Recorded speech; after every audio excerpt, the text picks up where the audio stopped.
"It's just a stupid ceremony, Mom. Me going won't bring him back from the dead," my son Robert said, when he and his wife Jessica skipped my husband's funeral. 6 months later, when news of my unexpected inheritance reached him, he showed up at my door with his hand out. That's when I realized revenge could be served colder than a Minnesota winter. If you're watching this, subscribe and let me know where you're watching from. I'm Dorothy Miller, and 3 weeks ago, I buried my husband of 42 years completely alone. Not because I didn't have family, but because my only child decided his father's final goodbye wasn't worth his precious time. Robert had called me the morning of the service while I was pressing his father's Navy suit, the one Edward wore to our wedding. "Look, Mom, Jessica and I talked about it, and honestly, what's the point? Dad's gone. Standing around a grave listening to some preacher isn't going to change that." His voice carried that dismissive tone I'd grown to recognize over the years. The one that said my feelings were inconvenient obstacles to his logic. I'd stood there holding the phone with one hand and smoothing wrinkles from Edward's sleeve with the other, trying to process what I was hearing. "Robert, it's your father's funeral. People can expect whatever they want," he cut me off. "Jessica's got her book club thing today, and I've got that golf tournament I told you about. The entry fee was $300, Mom. I can't just throw that away. $300. That's what my husband's life was worth to his son, less than a round of golf." The funeral was beautiful. Despite Robert's absence, Edward's Navy buddies formed an honor guard, and the church was packed with neighbors, co-workers, and friends who understood that showing up matters. But all I could see was the empty pew where my son should have been sitting. At the reception afterward, people kept asking where Robert was. I must have told 20 different lies. "He's flying in later," or "he had a work emergency." Each lie felt like swallowing glass, but the truth was too humiliating to speak aloud. That was 3 weeks ago. This morning, everything changed when I received a certified letter from Edward's attorney, revealing a secret my husband had kept for decades. And now, as I watch Robert's BMW pull into my driveway for the first time since Christmas, I can't help but smile. He has no idea what's coming. Robert knocked on my door at exactly 10:30, which told me this wasn't a social visit. Social visits don't require appointments, and they certainly don't happen on weekday mornings when normal people are at work. "Hi, Mom." He stepped inside without waiting for an invitation, Jessica trailing behind him like she always did. She was clutching her designer purse so tightly, her knuckles were white and she wouldn't meet my eyes. Guilty conscience, maybe? "This is a surprise," I said, though it really wasn't. Word travels fast in small towns, and I'd been expecting this visit since yesterday when Edward's attorney mentioned he'd been getting calls. Robert settled himself in Edward's recliner without being asked, while Jessica perched nervously on the edge of the sofa. They both looked around the living room like they were cataloging everything, which probably wasn't far from the truth. "So," Robert began, clearing his throat, "I heard from Tom Stevenson that Dad's attorney has been trying to reach me about some paperwork." Tom Stevenson. Of course. Edward's old fishing buddy who couldn't keep his mouth shut if his life depended on it. I'd specifically asked Mr. Harrison to be discreet, but apparently that was too much to hope for in a town of 8,000 people. "Is that so?" I picked up my coffee cup and took a slow sip, letting him squirm a little. "What kind of paperwork?" Jessica shifted uncomfortably. "Mrs. Miller, we heard there might be some assets that need to be settled from Edward's estate." Assets. Not grandfather's belongings or family inheritance. Assets, like Edward was nothing more than a business transaction to be liquidated. "Well," I said carefully, "your father did leave some things behind, but I assumed you weren't interested in anything connected to him, considering you couldn't be bothered to attend his funeral." Robert's jaw tightened. "Mom, we've been through this. Jessica had commitments, and I had that tournament. It's not like Dad would have known if we were there or not." The casual cruelty of that statement hit me like a slap. 42 years of marriage, and this is what my son thought of his father's death. An inconvenience to be dismissed. "You're right," I said quietly. "Your father wouldn't have known, but I did, and so did everyone else who was there to honor a good man's life." Jessica spoke up, her voice artificially sweet. "We're sorry if our absence upset you, Dorothy, but we're here now, and we want to help with whatever needs to be taken care of." Help. Another interesting word choice. They wanted to help themselves, more likely. Robert leaned forward in the chair, trying to look earnest. The thing is, Mom, Tom mentioned something about a trust and some property Dad never told us about. There it was. The real reason for this sudden visit. Not concern for me, not belated grief for Edward, but money. Always money with these two. I set down my coffee cup and looked at my son, really looked at him. When had he become this stranger sitting in his father's chair? When had his eyes grown so cold, so calculating? Your father kept many things to himself, I said finally. Some of them might surprise you. The silence stretched between us, heavy with unspoken questions. Robert and Jessica exchanged glances, and I could practically see the dollar signs dancing in their heads. Maybe, I continued, standing up and smoothing my skirt, we should discuss this at a more appropriate time. Say, when you're not treating this like a business meeting. Robert's mask slipped for just a moment. Mom, come on, don't be dramatic. We just want to understand what Dad left behind. Dramatic. That's what he called my grief, my disappointment, my hurt at being abandoned during the hardest day of my life. I think you should leave now, I said, my voice steady despite the anger building in my chest. When you're ready to have a real conversation about your father, one that includes respect for his memory, then we can talk about his legacy. They left, but not before Jessica shot me a look that could have curdled milk. As I watched their BMW disappear down the street, I pulled out the letter I'd received that morning and read it again. $23 million. That's what Edward had secretly accumulated over 4 decades of careful investing. $23 million that Robert had no idea existed. And after today's performance, I was beginning to think he never would. The phone started ringing at 7 the next morning. I let it go to voicemail while I made my breakfast, knowing exactly who it was and what they wanted. Robert's voice filled my kitchen when I finally played the message back. Mom, it's me. Look, maybe I came on a little strong yesterday. Jessica thinks we should talk this through properly. How about dinner Sunday? We'll cook. That was rich, considering Jessica's idea of cooking was heating up frozen dinners and Robert couldn't boil water without burning it. But what really grated was the assumption that I'd just fall in line because they'd offered to feed me. I deleted the message and poured my coffee. Outside, Mrs. Henderson was walking her ancient beagle, the same route she'd taken every morning for the 15 years since her husband died. She waved when she saw me through the window, and I waved back, thinking about loyalty and consistency and all the things Robert seemed incapable of understanding. By noon, there had been 4 more calls. I didn't answer any of them. At 2 o'clock, Jessica showed up at my door with flowers and what I'm sure she thought was a contrite expression. Dorothy, I hope you don't mind me stopping by. I felt terrible about yesterday. The flowers were supermarket carnations, the cheap kind they keep by the checkout counter. If she'd really felt terrible, she might have sprung for roses from the florist downtown. But Jessica had always been practical about her expenditures, especially when other people's feelings were involved. That's very thoughtful, I said, accepting the flowers but not inviting her in. I wasn't expecting company today. She shifted from foot to foot on my front porch, clearly hoping for an invitation that wasn't coming. I wanted to apologize for Robert. You know how he gets when he's stressed about money. Interesting. So this was about money problems. That explained the sudden interest in Edward's estate. Is Robert having financial difficulties? I asked, keeping my voice neutral.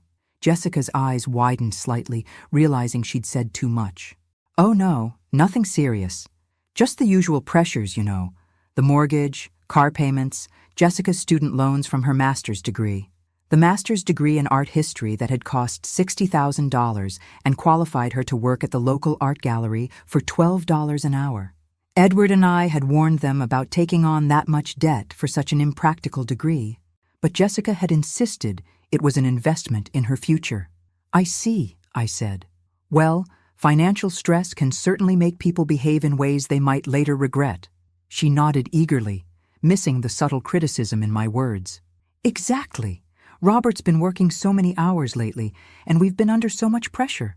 When Tom mentioned that Edward might have left more than we expected, well, it just seemed like maybe things were looking up. There it was again. The assumption that Edward's death was somehow going to solve their problems. as if losing the man I'd loved for 42 years was offset by whatever financial benefit they might gain. "Jessica," I said quietly, "did it ever occur to you that attending Edward's funeral might have been more important than whatever temporary financial relief you're hoping for?" Her face flushed red. "Dorothy, it wasn't like that, wasn't it?" I stepped back toward my door. "Because from where I'm standing, it looks exactly like that. You couldn't be bothered to honor Edward's life when he had nothing left to give you, but now that there might be money involved, suddenly you want to be part of the family again. That's not fair."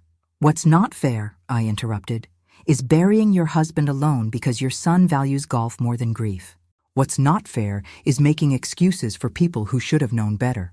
I closed the door before she could respond, then watched through the window as she stood on my porch for a full minute, probably trying to decide whether to ring the bell again. Finally, she walked back to her car, clutching those pathetic carnations.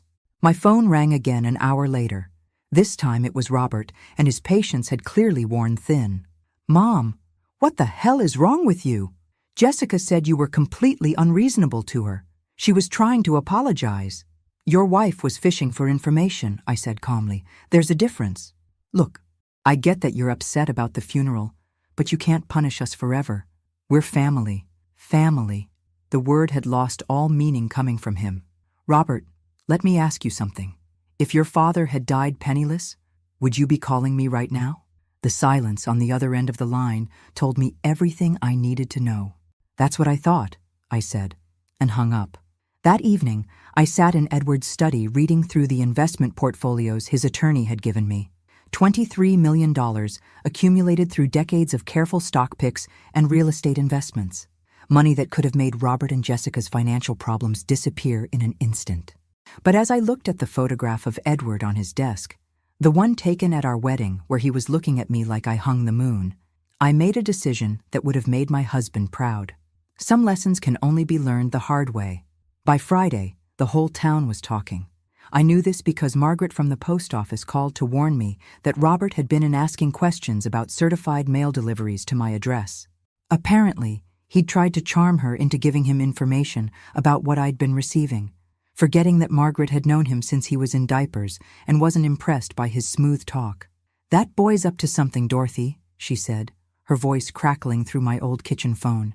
He had that look in his eye, the same one he used to get when he was planning to sneak out of Sunday school. I thanked Margaret and hung up, not entirely surprised by Robert's detective work. When money was involved, my son could be remarkably resourceful. What surprised me was how little he understood about small-town loyalty. Margaret had been Edward's friend for 30 years. If Robert thought she'd betray my privacy for his benefit, he really didn't know the people who'd raised him. Saturday morning brought Jessica again, this time with what looked like homemade cookies, but smelled suspiciously like the ones from the bakery section at Miller's Market. She was dressed more casually than usual, jeans and a sweater instead of her typical designer outfits, probably trying to look relatable and non-threatening. "I brought these for you," she said, holding out the container with a smile that didn't reach her eyes. Robert's grandmother's recipe. That was particularly galling since Robert's grandmother had been dead for 15 years and Jessica had never shown the slightest interest in her recipes when the woman was alive. But I accepted the cookies graciously and invited her in for coffee, curious to see what new strategy they'd devised. She settled at my kitchen table and looked around with what I assumed was meant to be admiration. "You've kept everything so nice, Dorothy. Edward would be pleased." "I hope so," I said, filling the coffee pot. "He loved this house." "Robert and I were talking about that," Jessica said carefully, "about how much work it must be for you to maintain such a big place all by yourself." Here we go, I thought. The concerned daughter-in-law routine, complete with helpful suggestions about downsizing. "It's manageable," I said. "I've been thinking about making some changes, though, maybe updating a few things." Jessica perked up noticeably. "Oh, that's exciting. Are you thinking about renovating? Because Robert knows this great contractor who could give you a good deal." Of course he did. Robert always knew someone who could give me a good deal, usually someone who would kick back a percentage to him for the referral. "Actually," I said, pouring coffee into 2 mugs, "I've been considering something more dramatic, maybe selling and moving somewhere warmer." The cup in Jessica's hand trembled slightly. "Selling? But Dorothy, This house has been in Edward's family for generations. Surely you wouldn't want to let it go to strangers. Edward left the house to me, I said evenly, which means I can do whatever I think is best. Of course, of course. I just meant, well, Robert always assumed he'd inherit this place eventually. He's got so many memories here. Memories? That was interesting.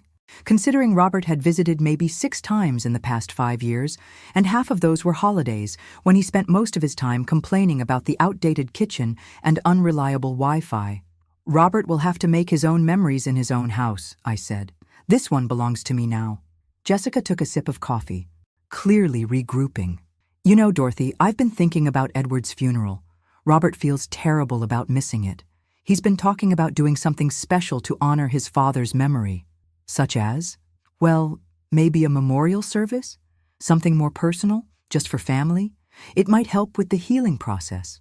The healing process. As if grief was something that could be scheduled and managed, like a dental appointment. That's a lovely thought, I said. But I think Edward was honored quite well by the people who actually cared enough to attend his funeral. Jessica flinched. Robert did care, Dorothy. He doesn't handle death well. You know how men can be about emotions. Edward was a man, I pointed out. He handled death just fine when his own father passed. He understood that some obligations transcend personal discomfort. The kitchen fell silent except for the ticking of the clock Edward had brought back from Germany after his Navy service. Jessica stared into her coffee cup like it might provide her with better arguments. Is there something specific you wanted to discuss? I asked finally. Because I have groceries to pick up this afternoon. She looked up, and for a moment I saw something almost like desperation in her eyes. Dorothy, I'm going to be honest with you. Robert and I are struggling financially. We've made some poor decisions, taken on too much debt. When we heard that Edward might have left more than we expected, well, it felt like maybe there was hope. Finally. The truth, or at least part of it. I appreciate your honesty, I said. But I have to ask. If Robert had attended his father's funeral, if he'd shown even the slightest respect for Edward's memory, would you still be here asking for money? Jessica's face crumpled. Probably not, she whispered. Then you understand why this conversation is so difficult for me. She nodded, tears starting to form in her eyes. Real tears this time, not the manufactured ones she'd tried earlier. What would it take, she asked, for you to forgive him? I stood up and walked to the window, looking out at the garden Edward had spent years perfecting. That's not the right question. Jessica, the question is, what would it take for Robert to forgive himself? When I turned back around, she was gone, leaving only the container of store-bought cookies and the lingering scent of desperation. That evening, I called Edward's attorney and scheduled an appointment for Monday morning.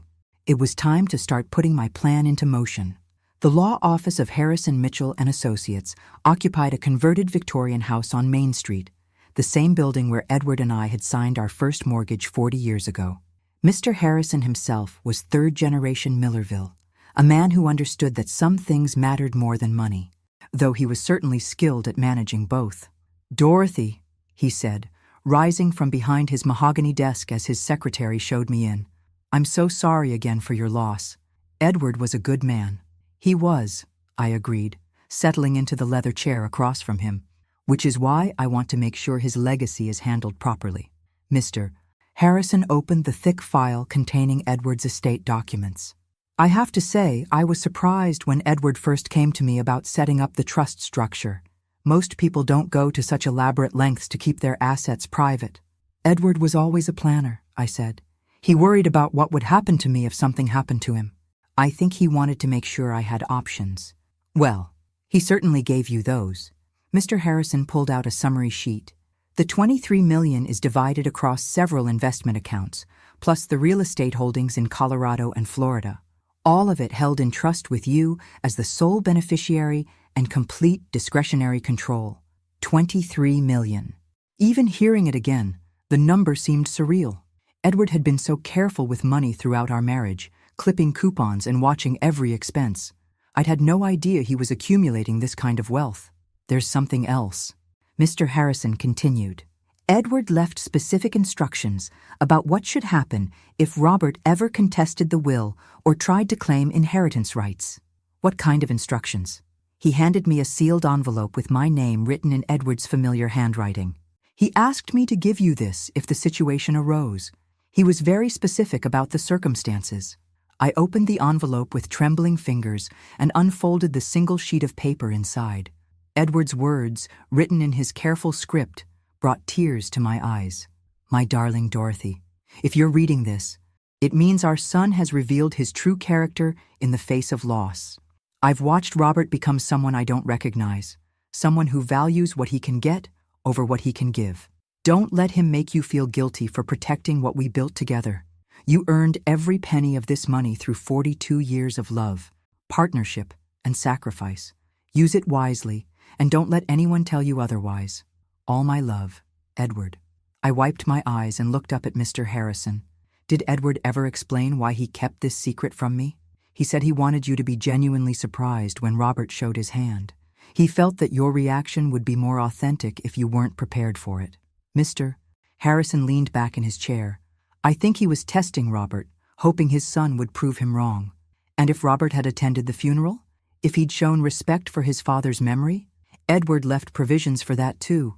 There's a separate letter with instructions for a more generous distribution if Robert demonstrated genuine grief and support for you. But Robert hadn't demonstrated those things. Instead, he'd chosen golf and his wife's book club over his father's final goodbye. I'd like to make some changes to the trust structure, I said, and I want to set up a meeting with Robert. It's time he learned the truth about his father's estate. Mr. Harrison raised an eyebrow. All of it? Not exactly. I smiled, thinking about the conversation I was about to have with my son. Let's say I want to share enough truth to be educational. We spent the next hour going over the details of my plan. When I left the office, I felt a mixture of sadness and determination. Edward had given me the tools to teach Robert an important lesson, but using them would mean accepting that the son I'd raised was truly gone, replaced by this stranger who valued money over family. That afternoon, I called Robert and invited him and Jessica for dinner Sunday evening. I think it's time we had an honest conversation about your father's estate, I told him. Finally, he said, and I could hear the relief in his voice. Jessica and I will be there at 6. Actually, I'd prefer to speak with you alone first. Jessica can join us for dessert. There was a pause. Mom, we don't keep secrets from each other. Whatever you tell me, I'm going to share with my wife. That's your choice, I said. But the initial conversation will be between you and me. Those are my terms. He agreed, probably figuring he could handle one elderly widow better than 2. Poor Robert. He had no idea what he was walking into. I spent Saturday preparing Edward's favorite meal, pot roast with vegetables, homemade dinner rolls, and apple pie. Not because I thought Robert deserved it, but because I wanted Edward's presence to be felt during our conversation. This was his plan, his final attempt to reach the son who disappointed him so deeply. Sunday morning, I dressed in the navy blue suit Edward had always said brought out my eyes, and I put on the pearl necklace he'd given me for our 25th anniversary. If I was going to destroy my relationship with my son, I wanted to look my best doing it. At exactly 6 o'clock, Robert knocked on my door. He was alone, as requested, and carrying a bottle of wine that probably cost more than he could afford. Another attempt to soften me up, I assumed. Something smells amazing, he said, kissing my cheek with what seemed like genuine affection. For a moment, I almost wavered in my resolve. This was still my son, the little boy who'd brought me dandelions and called them flowers. But then I remembered standing alone at Edward's graveside, and my determination returned. Let's eat first, I said. We can discuss business afterward. Dinner was pleasant, almost normal. Robert complimented the food and told me about his work, carefully avoiding any mention of money or inheritance.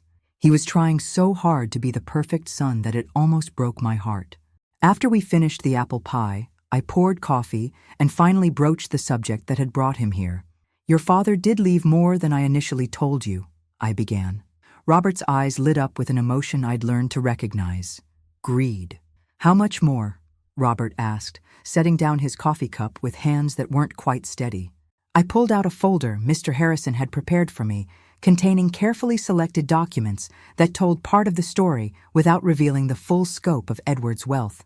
Your father had been investing for years without my knowledge, I said, handing him a statement showing one of the smaller accounts.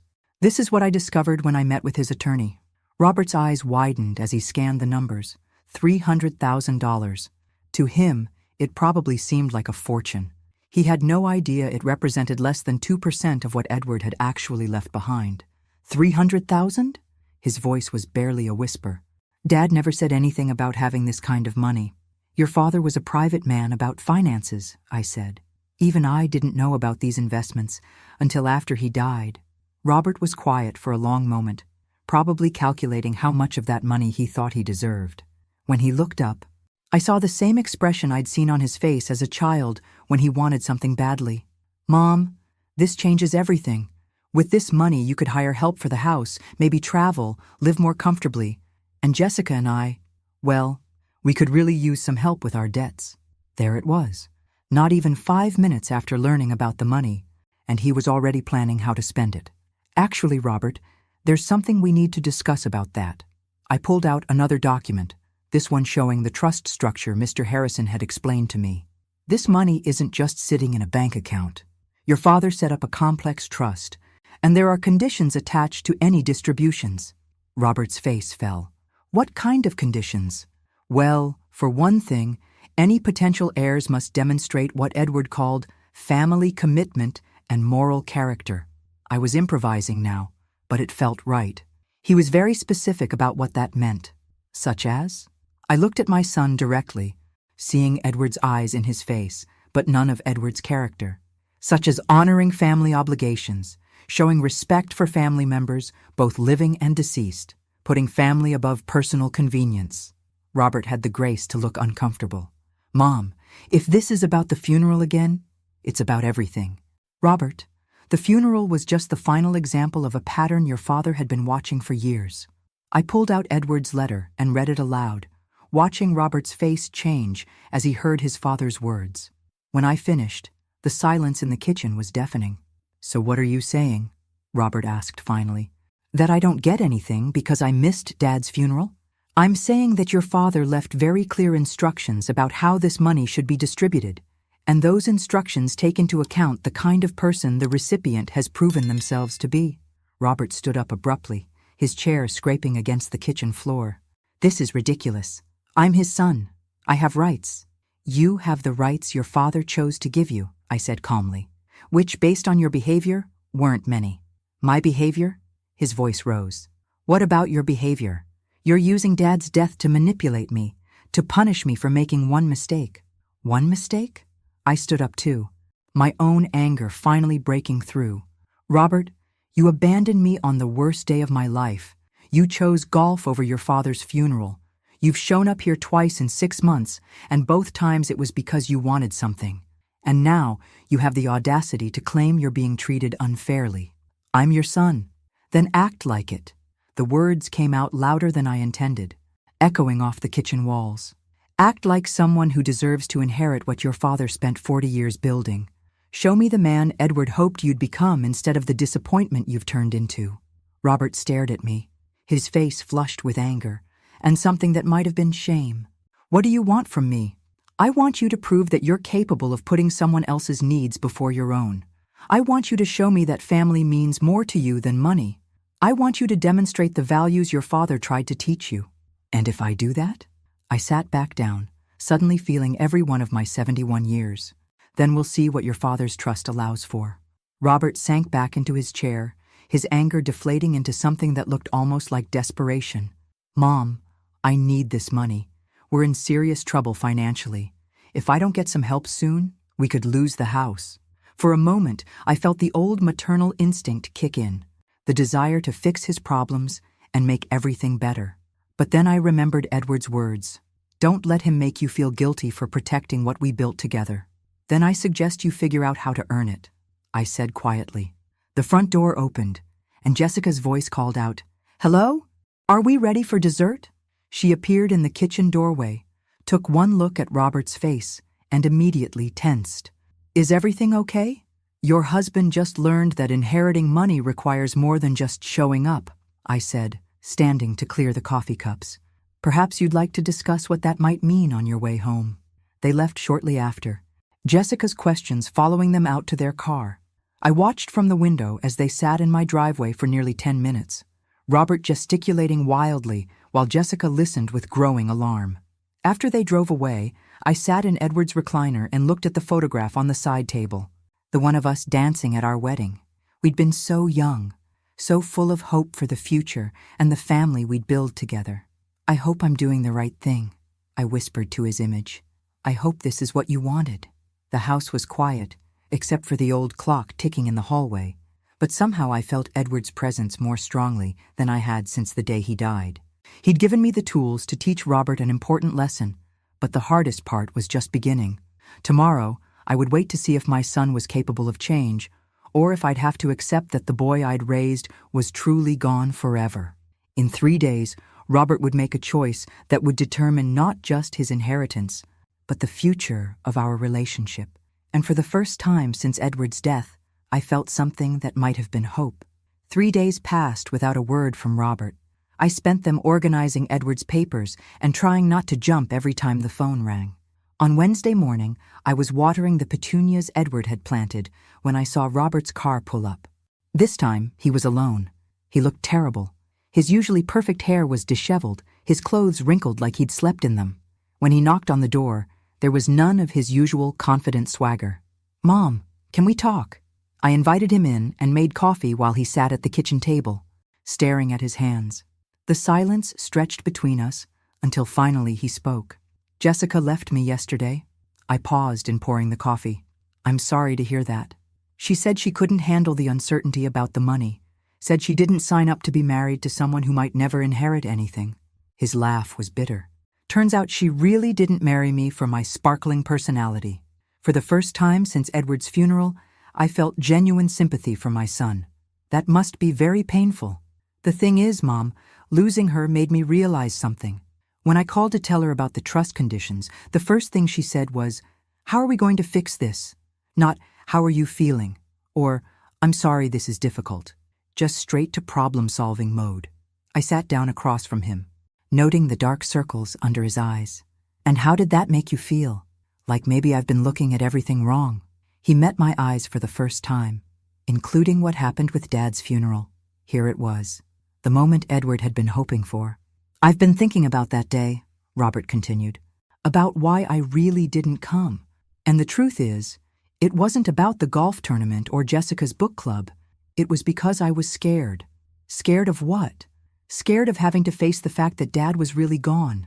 Scared of having to be strong for you when I felt like I was falling apart.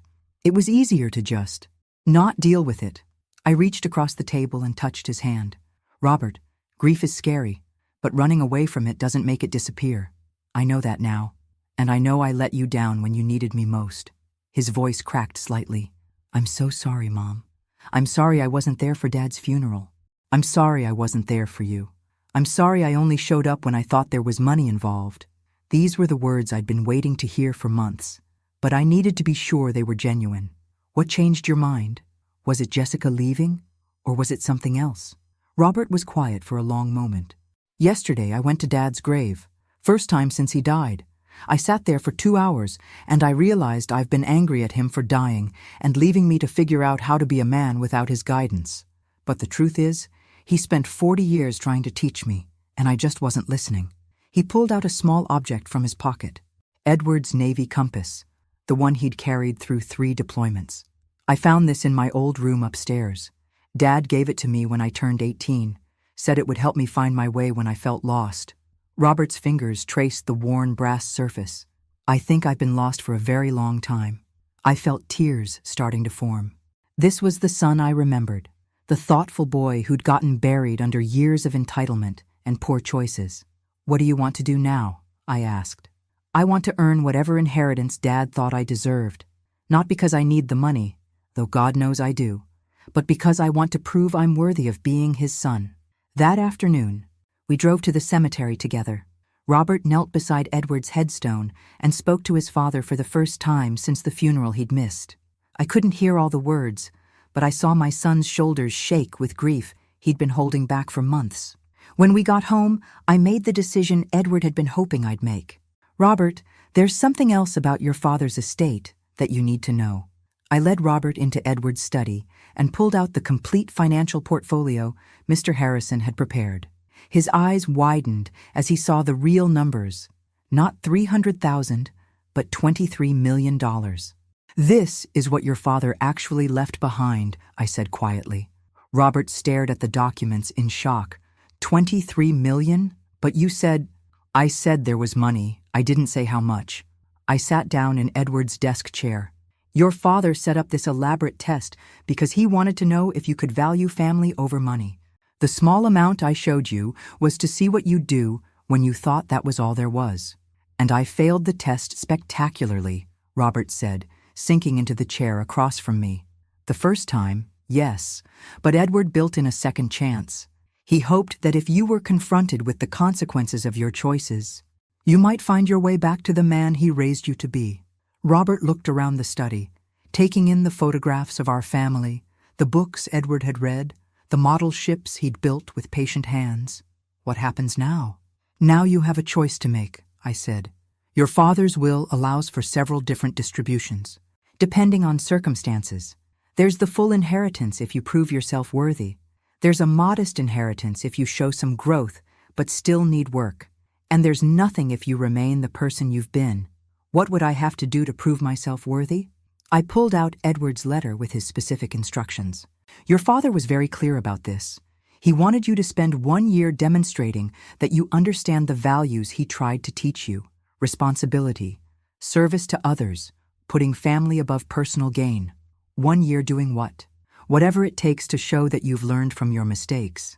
Your father suggested several possibilities: volunteer work, taking care of me without expectation of reward, proving you can hold a job and manage money responsibly.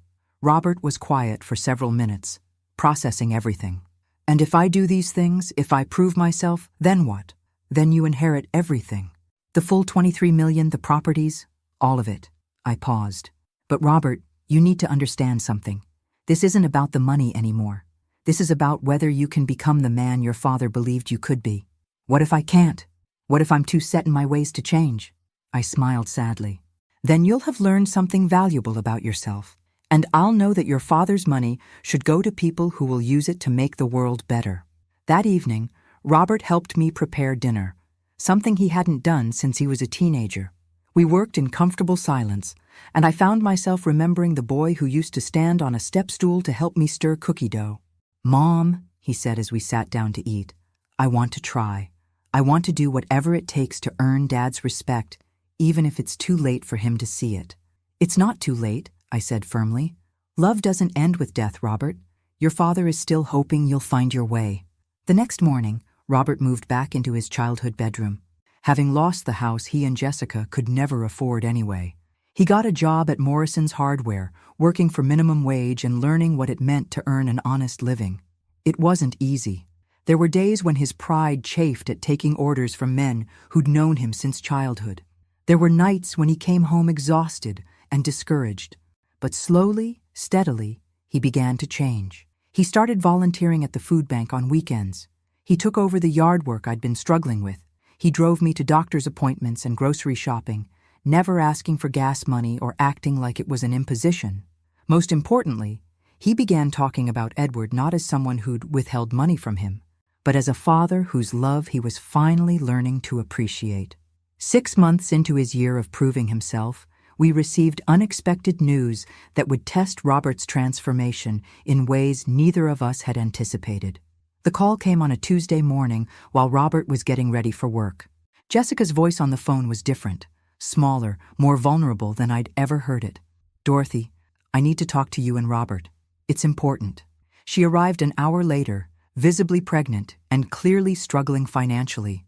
Her designer clothes had been replaced with discount store outfits, and she looked like she'd been crying. I'm 4 months along, she said without preamble. And before you ask, yes, it's Robert's baby. Robert sat heavily in the kitchen chair, his face pale. Why didn't you tell me sooner? Because I was hoping I could handle this on my own. But I can't afford prenatal care. And I'm scared. Jessica looked between us with desperate eyes. I know I have no right to ask for help after the way I treated both of you, but this baby needs medical attention. I watched Robert carefully, seeing him wrestle with conflicting emotions. The old Robert would have seen this as an opportunity to guilt me into giving him money. The new Robert was clearly torn between his hurt over Jessica's abandonment and his concern for his unborn child. "What do you need?"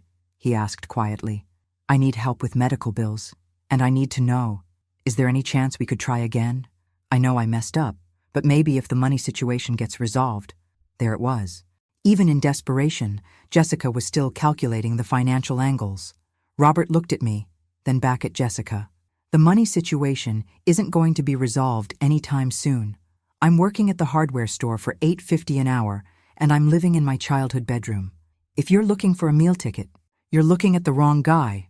But your mother's inheritance isn't mine," Robert said firmly. "And even if it was, I wouldn't use it to buy back a wife who left me the minute things got difficult." Jessica's face crumpled.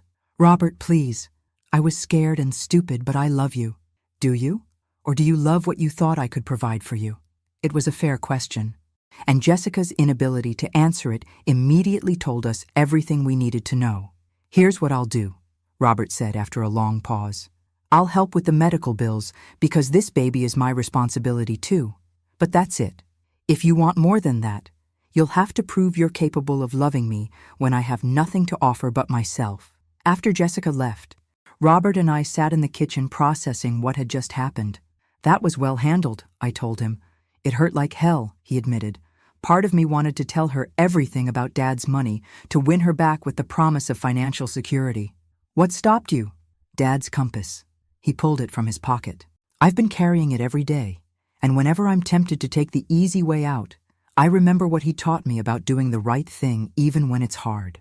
Over the following weeks, Robert proved his words with actions. He set aside money from his small paycheck for Jessica's medical bills, even though it meant he couldn't afford new work boots when his old ones wore through.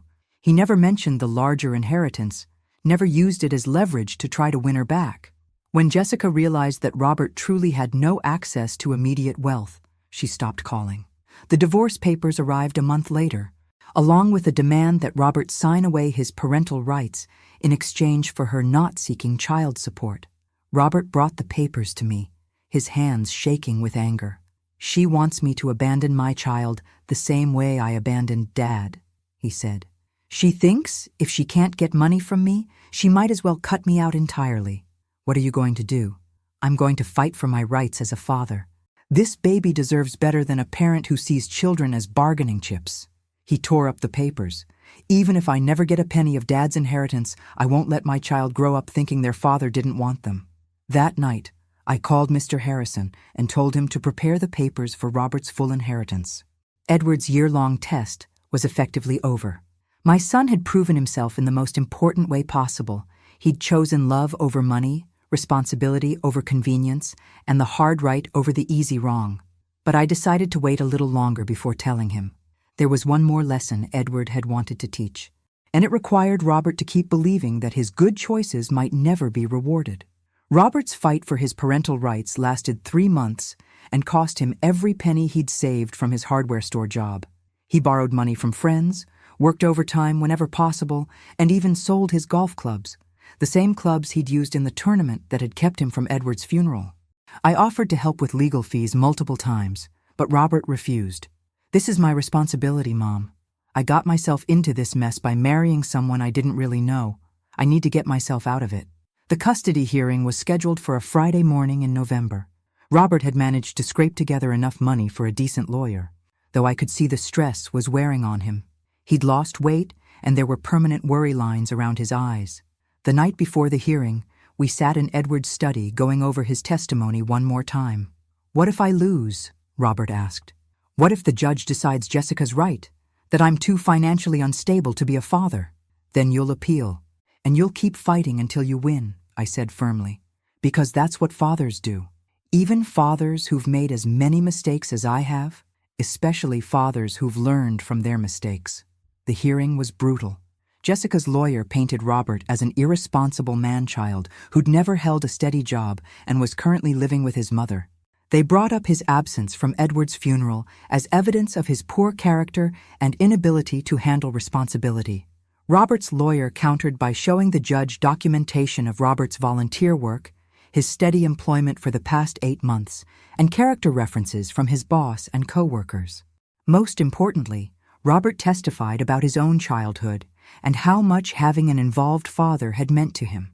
"Your Honor," Robert said, his voice steady despite his nervousness, "I know I've made mistakes. I know I haven't always been the man my father raised me to be. But this child will never doubt that they're wanted and loved. I will be there for every birthday, every school play, every difficult moment. I will be the father my own father taught me to be." The judge took 2 weeks to make his decision. During that time, Robert continued working, continued volunteering, continued proving every day that he'd genuinely changed. The call came on a Tuesday afternoon. Robert had been granted joint custody, with the child spending equal time with both parents once they were old enough for overnight visits. Until then, he would have supervised visitation rights and would share in all major decisions about the child's upbringing. Robert cried when he hung up the phone. 43 years old, and I don't think I'd seen him cry since he was 8, and broke his arm falling out of the apple tree in our backyard. "I'm going to be a father," he said, wonder and terror mixing in his voice. "You already are a father," I corrected him. "Now you're going to get the chance to prove it."